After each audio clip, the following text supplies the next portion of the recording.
ठीक है, मैं आधिकारिक तौर पर यह उम्मीद छोड़ देता हूँ कि चंद्रमा आखिरकार पनीर से बना है। वाह! यहाँ तक कि गौड़ा, चमकदार चंद्रगेंद या एक घुमावदार केला या सिक्के का आधा हिस्सा, ये इस बात पर निर्भर करता है कि यह किस चरण में है के अंदर अलग अलग परतें हैं, बिल्कुल पृथ्वी की तरह। इनमें से एक परत को आंतरिक कोर कहा जाता है। लगभग 20 साल पहले वैज्ञानिक ये देख रहे थे कि चंद्रमा कैसे घूमता है।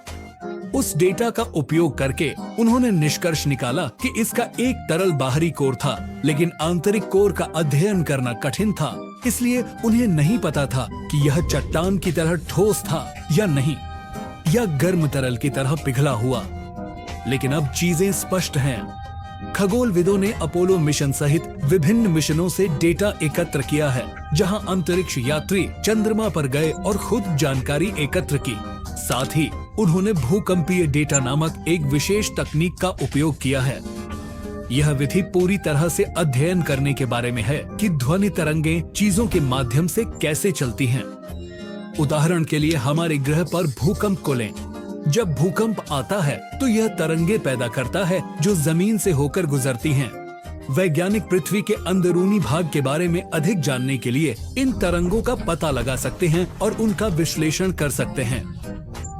यही विचार हमारे सौर मंडल या ग्रहों या इस मामले में चंद्रमा में अन्य वस्तुओं पर भी लागू हो सकता है।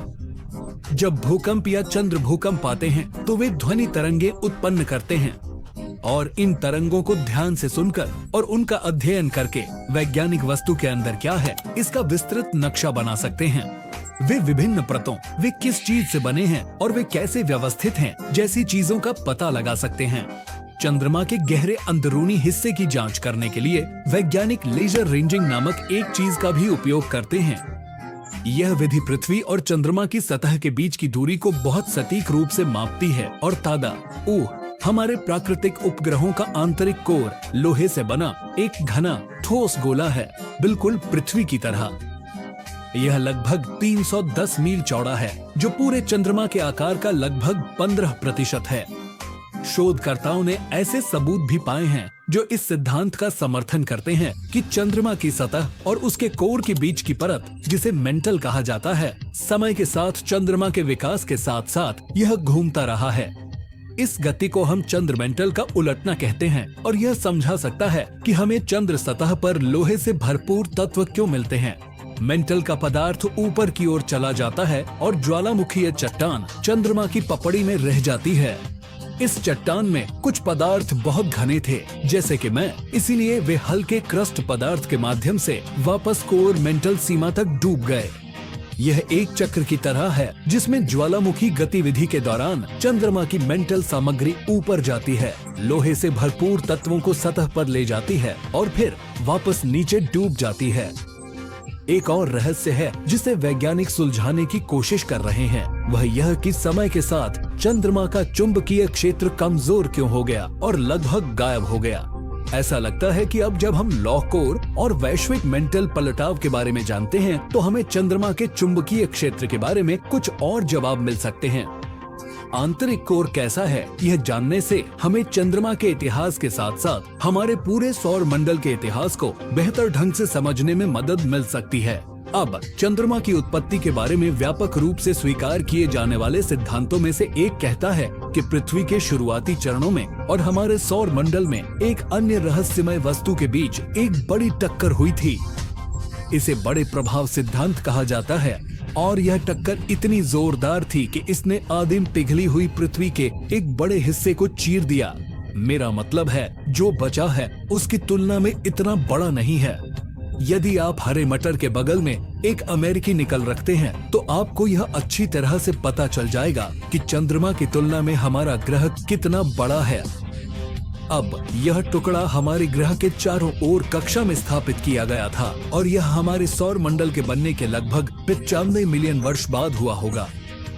पृथ्वी से टकराने वाली वस्तु हमारे ग्रह के द्रव्यमान का लगभग 10% और मंगल के आकार का हो सकता है।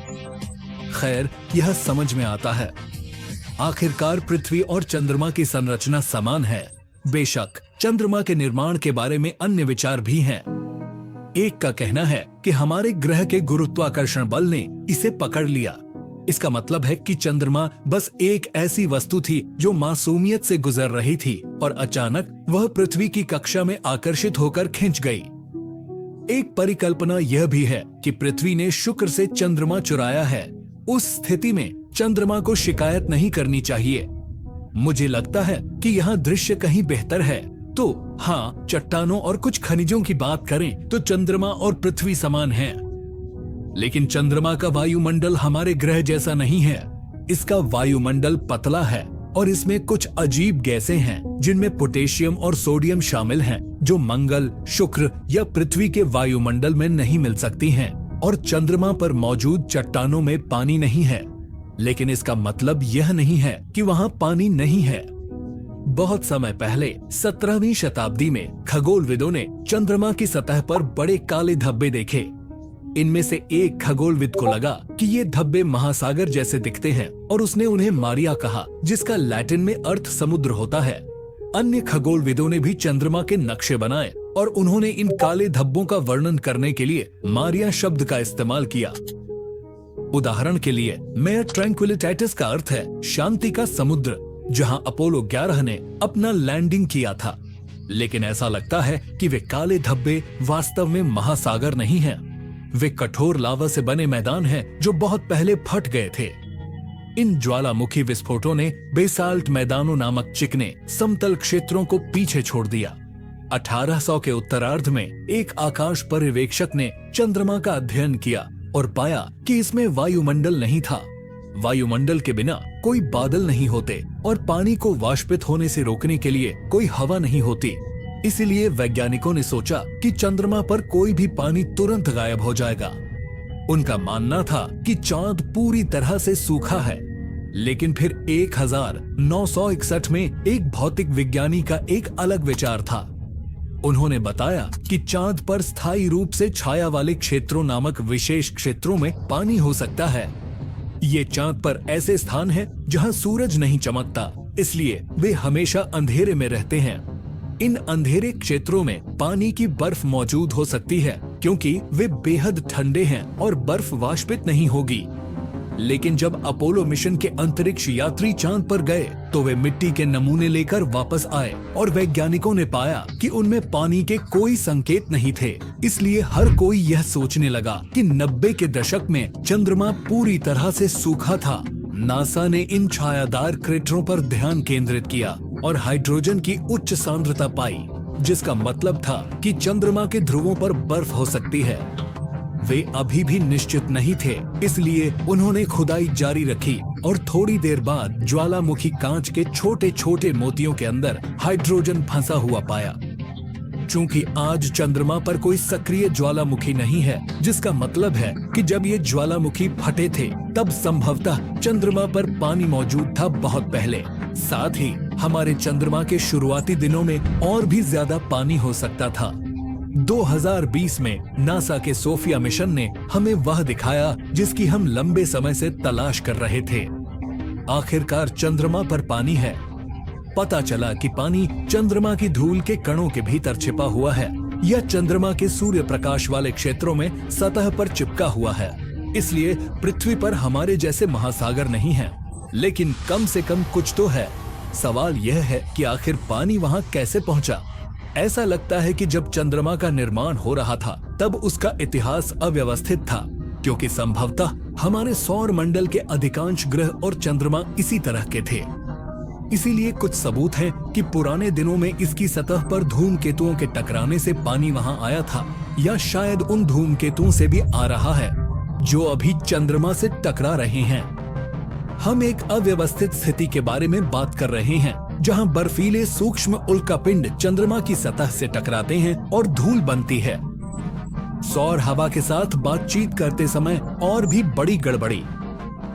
लेकिन हम इसके बारे में और जानने का इंतजार कर रहे हैं, क्योंकि जैसा कि हम सभी जानते हैं, जब आप पानी का जिक्र करते हैं तो आप अनिवार्य रूप से जीवन के बारे में भी बात करते हैं। इसलिए हम और जानना चाहते हैं।